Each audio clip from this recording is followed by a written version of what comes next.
It's Lee with the Tunepact Podcast. Stick around with this episode. We got Carrot Top from Radioactive Chicken Heads. Hey, this is Carrot Top. Stick around.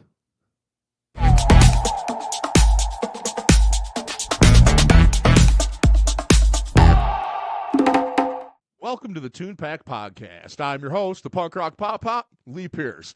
And today we are lucky enough to be joined by Carrot Top from the Radioactive Chicken Heads. Mr. Carrot Top, could you please introduce yourself for anyone that might not know you? Hello, Lee. Hello, everybody. I'm from a band called Radioactive Chicken Heads.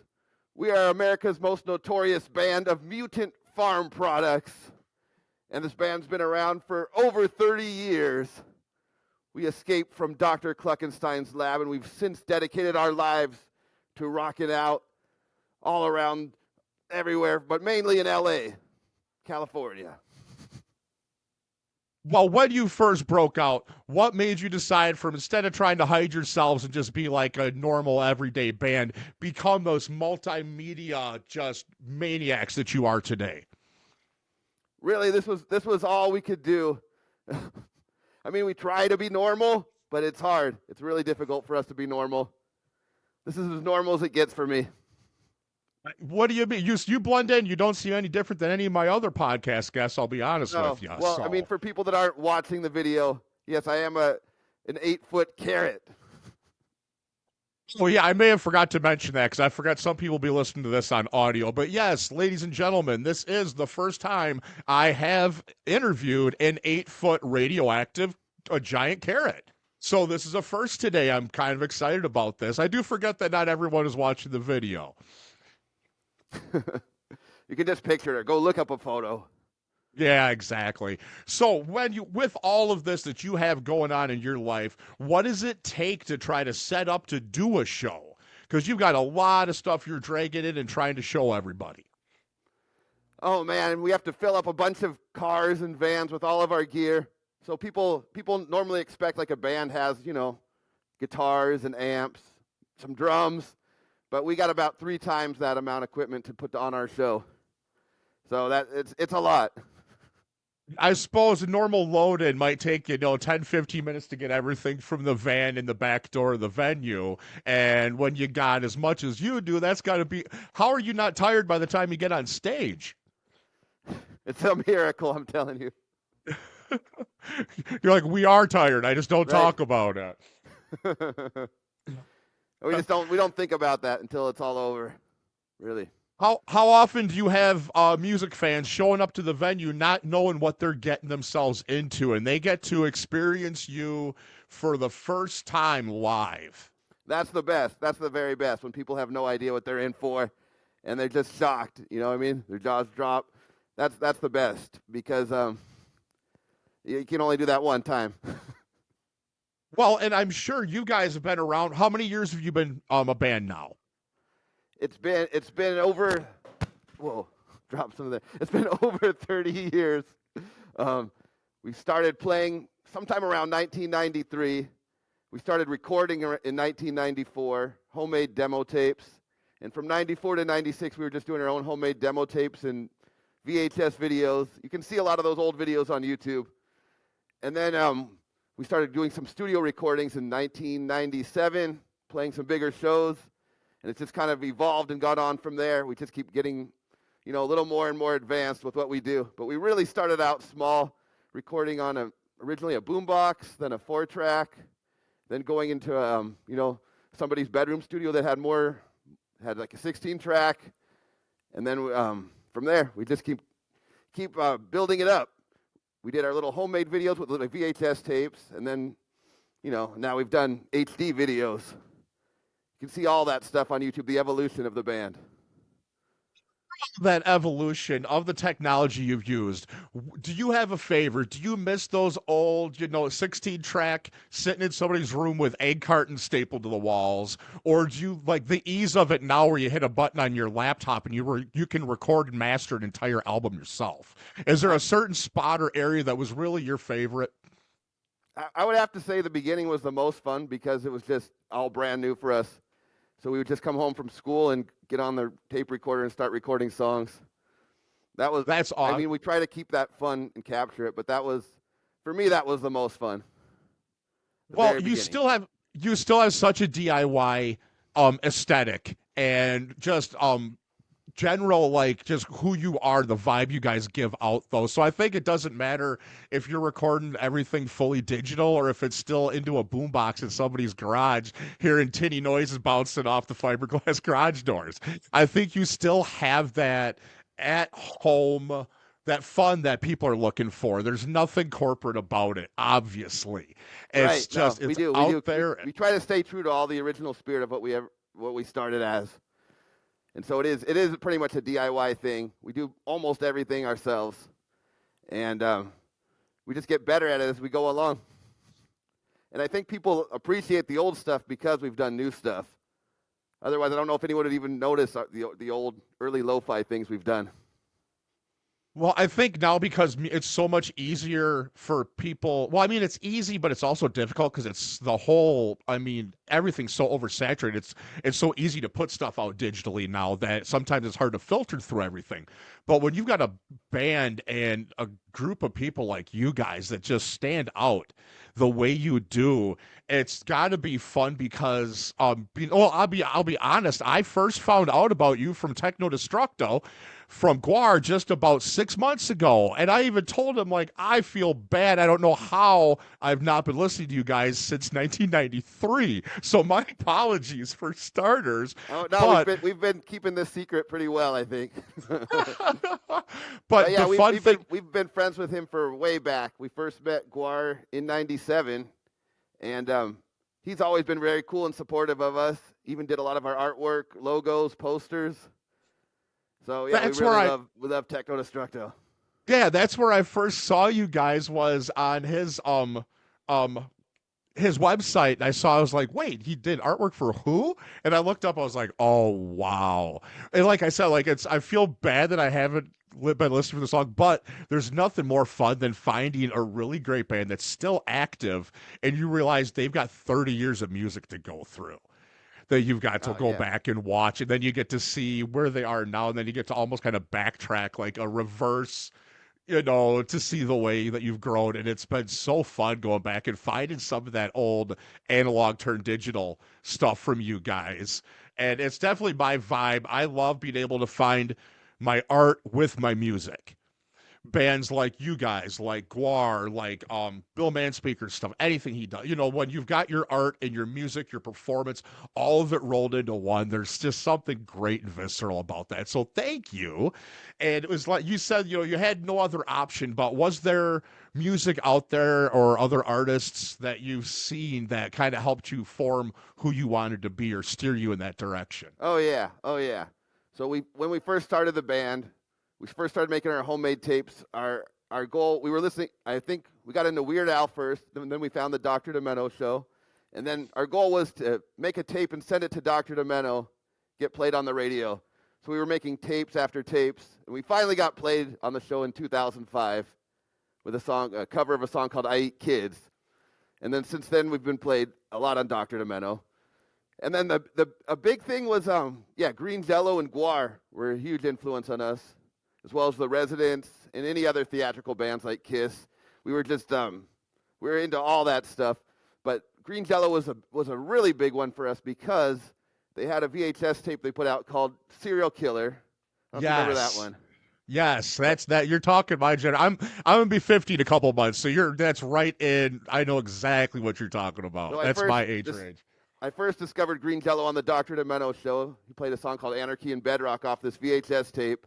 Yes. I went to Tower Records and bought the tape. And inside there was a green postcard that said, send us your art, your videos, pictures for a chance to be in the next Green Jello video. So we had already started the Chicken Heads, but I told my friends, let's get a bunch of pictures and stuff together and send it over. Maybe we can get to be in the video. And that's exactly what we did. And 6 months later, they called us. They loved the stuff we sent. They invited us over to their recording studio. It was formerly Frank Zappa's recording studio. And we got to record and sing backup vocals on their next album called 333. And it was like, it blew our minds. It really blew our minds going to a real recording studio. And the head of their record label came up to me and he said, hey, do you got a demo tape? And I was like, I guess we need to record a tape. So that kind of really kick-started us. That moment, being invited by Green Jello to the recording session.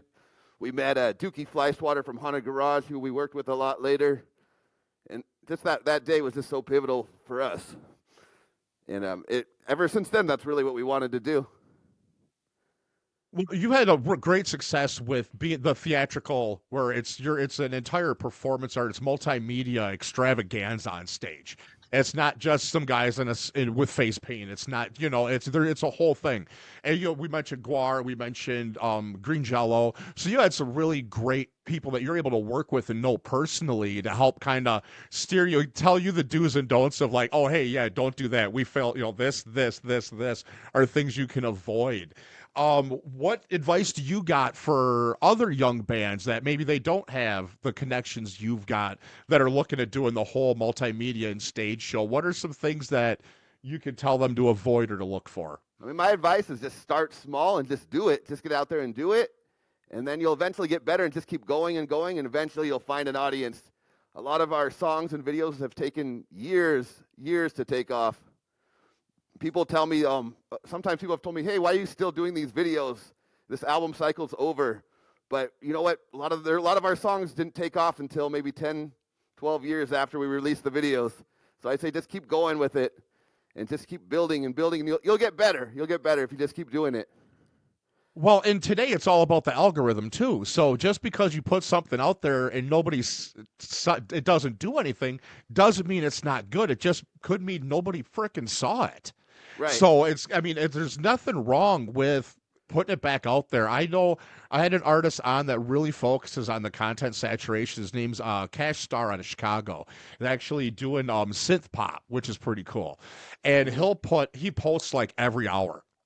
He posts like every hour, and he'll even post the same one, just variations like every day, and he's blowing up. It works. And you'll see in his comments like, seriously, I just saw this the last 5 days. But there's also another 100 comments of people that didn't see it every single day for the last week. So, and the way I always looked at it is just keep doing it, and if someone says it's annoying, keep doing it because it caught their attention. You can't go wrong there. You wouldn't believe how many people were pretty negative about what we were doing when we started, and we just didn't listen to it. We just kept going. And there's a lot of misconception. Like we put out a video called Pest Control. It's a song I wrote in 1996, and we first did a demo of it in 96. We did a new studio version and a video for it in 2007. And now it has 20 million views on YouTube. But people think like, oh, it must have been really big in 2007, and it wasn't. It wasn't. It really just started taking off about 8 years ago. Yeah, it's fun to look at like analytics and graphs of anything, especially everything's you can get. You got analytics for every social media thing, everything you do, you can track and see who's watching it when. And it's really fun in the music industry or anything in the entertainment, any part of the entertainment industry, to watch these spikes and you're just like, what happened there? That's what I need to know so I can do that again. And you can't replicate that sometimes. No. And just, for people not wanting to give up, I had a demo tape of that song. I thought, this song is really cool. Somebody's going to like this song. Maybe we can record it in the studio. So I brought the demo to different record labels. I was working at a record label. I showed it to them. Nobody even wanted to listen to the whole song. And then, all right, we got to do it ourselves. And we did. That's just insane. Well, and look, though, and that's the thing is you got to have faith in yourself in any, not just music, just at all. I mean, look at this. I mean, nobody wanted to listen to it, and here we are 32 years later, and you're still doing it. And you're doing good at it. And it's just awesome to see people that have that drive and know. Because a lot of the time, the bands know better than the people they're trying to sell to. Oh, yeah. People have given us all kinds of crazy advice of what we should do. Like people have told us, like, lose the big stage show. You don't know how many times people have told me there's too many people in your band. Cut half the band members out. How many members do you have on stage I know it varies sometimes, what is your average? Around 10. It's around 10. And what are all the parts that everybody plays? How many different instruments, and what is some of the characters that you guys have? Well, the main instruments, we got Nuke Boy on drums, Bird Brain on bass, Sergeant Cyclops and Greasy Chicken on guitar, Punky Rooster on keytar, Poultry Geist on percussion, me, Carrot, on vocals. And then we have a lot of other characters that'll come out for various songs like Franken Chicken, Rockin' Robin, El Pollo Diablo, the Were Chicken. It goes on and on. But we really try to make every single song different as the show goes on. So it's not, you know what I mean? The show will build up and build up and build up to the end. And I've learned that from watching the other theatrical bands. The good ones, the good ones where they don't do everything all at once. Yeah, well, I always called it the law of crescendo. I've seen so few artists in history that can start a stage show here and keep it there all the way. You gotta build. I mean, there are a few artists that there's something that they can be on 10 when they walk out there and say hello and keep it. But yeah, you gotta build, especially if you have something as big and as busy on stage. You don't want to overwhelm the audience either, especially if you got new people coming in. They'd be like, whoa. Yeah. I mean, one thing I also toured with Green Jello, and I learned from them is they make it really, really big at the beginning of the show and at the end of the show. And you can kind of do a lot of other stuff in the middle. So, Poultry Geist, I heard you mention.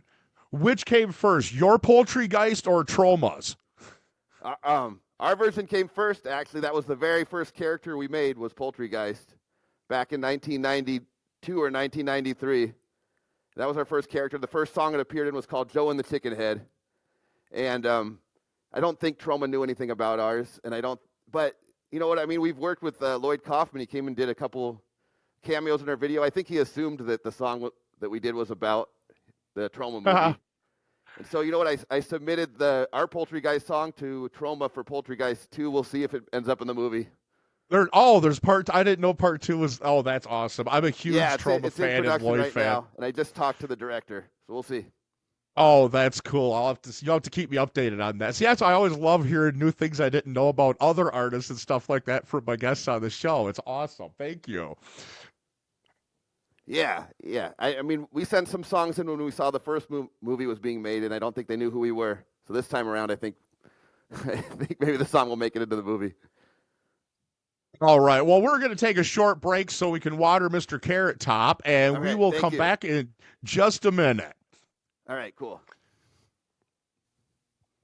All right. Welcome back to the Tunepact Podcast. We are back with Mr. Carrot Top from the Radioactive Chicken Heads, and we're talking about multimedia stage shows. So when it comes to like what you're doing, is you see like trying to market it and get it out to people, do you see it as, are there anything that's easier or more difficult than like what a normal band would be doing? I think it's actually a lot easier to get people to check it out because there's so many other bands.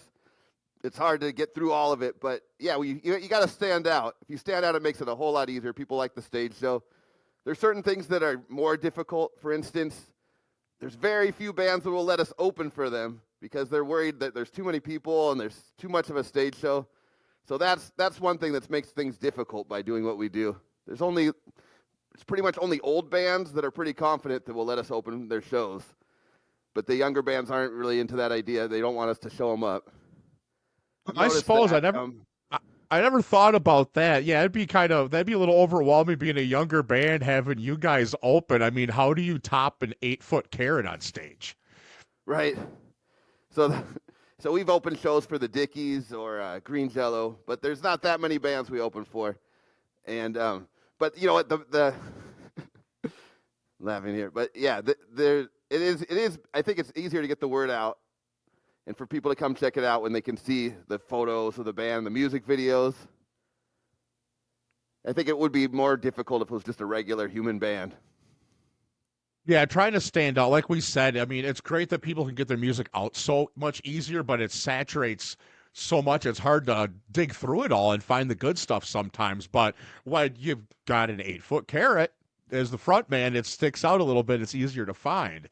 What about when it comes to booking shows? I can imagine that's got to be difficult. Or do you ever have venues that are concerned because of how theatrical your band is? Yeah. I get this all the time. They say, don't make a mess. We don't want any confetti or popcorn. I know we don't do that, but they just come assuming that we're going to trash the place. Well, That's one thing that people are worried about. Yeah. I think that might be the company you keep with Guar and Green Jello, though. Right. And like bands like Belushi Speedball and stuff like that. You get those ones that have the rabid fans that it ends up there's as much going on in the crowd as there is on the stage. Right, right. So that sometimes is a difficulty. But for the So you most say, part, all these venues care about is how many people you bring in, and they don't care about anything else. That's just the truth of it. well, for a band like yourself, I know some bands, if they focus mainly on, well, it's studio work or it's bigger tours or it's just weekend shows, because some people it's more of a hobby than a profession. But so everybody's got different goals and stuff like that. So it's when it comes to like trying to market and promote their art, it's it's way different. For someone that's mainly a studio musician, their promotions, they don't even start promoting until everything's completely finished and it's getting ready to drop or release. Do you see any type of, when it comes to the promoting, like when does it start and when does it stop for a band such as yourself? For us, it never ends. And so we've even made music videos for old songs. We just can see it as one big continuous thing, and we don't really ever stop. We don't really stop at all. It's all one part of the project. So I don't really think about it that way. And our old songs keep getting rediscovered. So we also just keep bringing back old stuff, and as we're making new stuff. But we would love people to check out the new stuff as well. I love when bands still have as much fun playing their old music. So I know a lot of bands have been doing it for a long time that'll be like, I can't play that song again.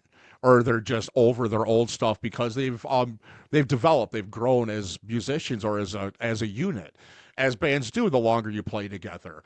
But then seeing like you guys, you'll put out a music video for something that a song that came out 20 years ago, or seeing bands that are going back and they're just re-recording their first album or their demos because now those songs have developed and changed over time. You recorded a track in 1995. You've played it 2,000 times. It's not even the same song anymore. And now Yeah, that's the true. fans want to be able to pop that version on and listen to that. So it's neat seeing bands that are going back and they're not just constantly pumping out new stuff, new album every single year. It's almost becoming clockwork for a lot of artists and a lot of bigger labels and stuff like that. So seeing you guys do that and still have fun with your old tracks is great. But that's also, you've got the fan base from 30 years ago all the way up to new fans now, and my generation bringing their kids to the shows and stuff like that. So thank you for being one of those bands that just keeps pushing the old stuff at us, because it's great. Oh, thank you. Yeah, we try not to forget where we came from, and we have re-recorded some of our old demo songs that we never did studio versions of back from like the early 90s. And they're coming out pretty cool. So hopefully a lot of those will be getting released soon. We've also recorded a live album, and that has a lot of the newer versions of the songs. So hopefully that will be out also next year. That's awesome. Now, do you self-produce everything, or are there somebody you're working with? We've been self-producing everything we do. A lot of times we'll have like we'll work with the recording engineer, and a lot of times they'll kind of help co-produce. But for the most part, we do it all ourselves. And I think all of our new stuff we're going to record ourselves. That's awesome. I love seeing bands. Like I said, your DIY ethic is just incredible, and it's great. It's been that way since, analog, recording into a boombox right up till now. So you guys still take control of your music, and that's why you're still sitting here doing what you're doing. Though, if you would have listened to anybody else, you wouldn't still be doing it. So I commend you for that, for taking a stand and knowing what you wanted to do and what was going to work, because it is, and I love it. Thank you very much. Yeah, we're just going to keep going and doing what we do, and we have all kinds of ideas for new projects. We can't even keep up with all the ideas we have. But we're trying to just keep up with everything we've done. We've shot already a lot of video footage that we haven't released yet. We have about 2 albums worth of material that hasn't come out yet either. Yeah, I'm that same way. My ideas and energy level never are on the same, within even close to within eye shot of each other. I've got a lot of energy and I can't think of what to do, or I've got way too many ideas in my head and no energy to be able to even start them. Right. So, if I would criticize myself, I would say maybe we shouldn't start so many projects that we can't finish. But it's fun. That's what we have fun doing. But that's also good though, because then you'll get to go through and you'll have something that's, partially the way done, and you're looking at it with fresh eyes, and you're like, oh, this is going to be something completely different, and it gives you a good jumping off point too. Oh yeah. So, of all the stuff you've done over the years, all the songs and albums you put out, what is your personal favorite? My favorite album we've done is the Tales from the Coop album. I came up with the idea for this Tales from the Coop album around 2000, and we finally got the album completed in 2017. So it was a long process. Most of all the original songs we wrote for it, we ended up using for other things, and we just had to keep starting over this idea. But I had this idea, like, let's do a Radioactive Chicken Heads Halloween album, and that's what it was. And that's my favorite one we've done. I think we really, it's the most cohesive work we've done. That's awesome. It has a story also. I think this Tales from the Coop could be a movie. If you listen to the whole album, it's a concept album. And it also, the little pieces work on their own. That's awesome. You should go in and do music videos and release them one by one, and then at the end, it's one big cohesive movie from start to finish. Yeah, that's exactly what we're doing. And we've already released about half of them. Oh, that's awesome. I love it. Maybe more than half. Is there a favorite track on that one? I like the title track, Tales from the Coop, and also Cluck at the Moon is another favorite of mine. I love wordplay, and the stuff you guys come up with blows my mind. Because like I'm the typical dad making jokes just to drive my kids and grandkid nuts, and the wordplay you guys have it's so smart. It's so sharp when it's so fun. I could just go through and read your track list and just laugh. It's so fun without even listening to the music and seeing how good the music is on top of it. Oh wow! Thank you very much. Yeah, no, thank you for appreciating it. There's really a lot to dive into if you want to. So, if there was a band, here's a question for you. This wasn't in the notes for you. Here's a surprise one. What band would you pick to cover what one of your songs if you could? Like, if you could pick one of your songs for a band to cover, what would that, ideal mix be? I think it would be cool to have Jello Biafra cover Pest Control, since the song is kind of written in his style. That would be great. You're right. I could totally, his voice would work perfect with that track. And let me think of some other ones. But yeah, that's, anytime sometimes we've written songs for other people's style. I would love to have Danzig to do the Bad Bunny song. Oh. I think that might even be my favorite. If we could have Danzig do Bad Bunny, because it was written to be a Danzig-style song. That's awesome. That would be good. Now, that's all I'm going to hear for both those whenever I listen to either of those, so that's awesome. All right. Well, Carrot Top, what have you got coming up? Anything new or something that you're working on or hoping to do? Yes, we've been working for a while on these 2 rarities albums. One's called Feathers, Beaks, Scales, and Pox, and the other one is called Mutant Beach Party. We had too many rare and unreleased songs for just one album, so we're making 2 rarities albums. And we also have a live album. It's called Alive and Cluckin'. And I think all of these things, if everything goes well, they'll all be out in 2026. I'm excited for Mutant Beach Party. The couple tracks that you got out are awesome. I mean, Mutant Beach Party is a great track. Your cover of Surfin' Bird is just, it was like it was supposed to be. I mean, yeah, that'll be on there as well. We've been kind of putting some of the songs out little by little before the full album is out. But we did Surfin' Bird for the first, we did, before we even recorded the studio version, we did it on the Gong Show. I don't know if you saw that episode. No, I didn't see that. Out. I won't tell you how it ends. That's it's such a great track for you guys, and it's arguably the first punk rock track of all time. If a lot of people will tell you no, Trashman Surfin' Bird, that was the first one, and hearing your guys' version of it's awesome. And then we got all these birds in our band, so it was kind of a no-brainer to do that song. Yeah, exactly. And then it fits too with the good the surf guitar and surf rhythms you guys have as well, especially Mutant Beach Party, because that's one of I love old surf music, and I love the punk bands that were inspired by, like without the Beach Boys there'd be no Ramones, and it's very, I think I think Joey even said that. So you've got those bands like, Ramones and Dead Kennedy's got that great surf guitar, and you guys definitely got it's got that same vibe, and I love hearing that straight surf rhythms and punk music is so fun.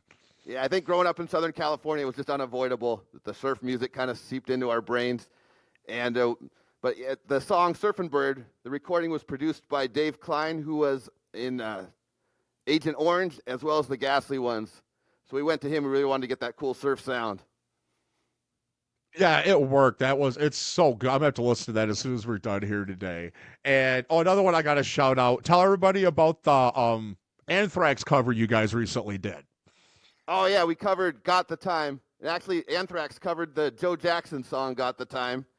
But we're friends with DJ Lance Rock, who was on Yo Gabba Gabba, and he was going to be at the show DJing. And we said, let's do a couple songs together. So we let him pick out 2 songs. We said we'll learn them. And he picked "Got the Time," and it was, he really rocked it. I told you. I mean, I don't know how niche your target audience was for that track, but it found me because I like you guys. I like DJ Lance, and that is probably one of my top 5 favorite Anthrax songs. So when I first saw that, I was like, I cannot believe that. I don't know how many views it's got, but like probably 90% of those are me. So you're welcome. Oh, thank you. Yeah, you know what? I love that. The Time it's a song we've been fans of for a long time. A lot of times when we're writing songs, we'll be inspired by another song. So there's a song we have called "Foiled Again." We finally released the studio version recently, but that was actually also inspired by "Got the Time." Check out the bass line at the beginning. Okay, I have to do that because it's such a great track because it was way closer to a crossover thrash than any of their other stuff, unless Scott was singing. Then it was always more of a crossover thrash vibe. But yeah, "Got the Time" is such a great song. So thank you guys for that as well. That's another one I have to go listen to as soon as we're done today. Oh yeah, check it out. Hopefully we'll be doing more tunes with DJ Lance Rock in the future. Oh, a whole album would be fantastic. Well, not just an album, but I mean well, you got to have a video of that. Yeah, well, we've done 2 shows where we did that song. We also did a Wall of Voodoo cover with DJ Lance Rock, Mexican Radio. Oh, cool. Find that one too. So, do you got any last advice for any artist, not just multimedia, but any of the young guys, young girls out there getting into this industry? What do you got for them? My advice is you got to love what you do and just stick to it. Don't listen to anyone that tries to discourage you. Just keep going. If you're not happy with what you do, just keep going with it. You'll get better at it. That's the advice we were given. A lot of times people would say, come on, keep doing what you do, but get better at it. So that's my advice to you. Just stick what you love. Have fun with it. Don't worry about trying to chase trends or anything like that. Well, and I think I come around. Exactly. I think it was an Andy Warhol quote, something along the lines of make art, and while if people are deciding if it's good or not, make more. Right. Make what you like. And there's somebody out there like you that will appreciate it. Yeah, exactly. Because it's way easier if your target audience is people like you. It's easier to find them, and then it's really good to find your tribe and find because anything you're putting out, they're going to enjoy because it's someone that's in the same vein as you are. Exactly. All right. Well, once again, Carrot Top, thank you so much for coming on the show. This is a first for me. I appreciate it. I hope everybody watches the video version of this. If not, you're missing out. Get over to our YouTube channel and check it out. But yes, Mr. Carrot Top, thank you again for coming on the show. As always, everybody, thanks for watching. I really do appreciate it from the bottom of my heart. And please, please, please remember to like, share, subscribe, all that fun jazz. Give me some feedback, good or bad. I want to know what I'm doing. And please just have fun. If you're not having fun, there's no freaking point. And just be nice to each other. For God's sake, be nice to each other. As Billy said. Absolutely. All right. Everybody take care. Carrot Top, thanks again, and we will see you later. See ya.